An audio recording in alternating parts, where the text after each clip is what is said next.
Itinanggi ng asawa ni Vice President Sara Duterte na si Attorney Mans Carpio na may lamang bilyones ang kanilang mga bank account. Yan ang idiniin ng kampo ng Attorney Carpio matapos maghain ng reklamong paglabag sa Anti-Money Laundering Act at Data Privacy Act sa Quezon City Prosecutor's Office. Kasama sa reklamo sina Bangko Sentral ng Pilipinas Governor Eli Remolona Jr. at si Anti-Money Laundering Council Executive Director Ronel Buenaventura.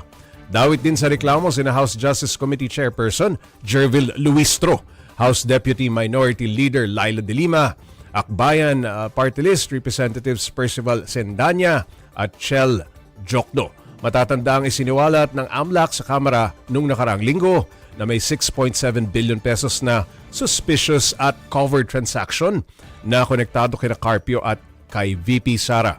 Git ng legal counsel ni Carpio na si Attorney Peter Danao, isang private individual ang kanyang kliyente na hindi dapat idawit sa impeachment proceeding laban sa bise. Parte ng impeachment si Attorney Carpio. Pinipilit po siya na madawit sa impeachment na pribadong individual. Diba? Hindi naman porket may akusasyon ka o meron kang hinanaing sa isang tao, pwede ka nang gumawa ng labag sa batas. Pwede ka nang gumawa ng illegal. Diba? Para saan pa mga batas natin na pinasa ng Kongreso mismo kung hindi natin tutuparin, kung hindi natin susundin. Diba? Di ba parang awkward, diba? Mambabatas ka pero hindi mo sinusunod ang batas.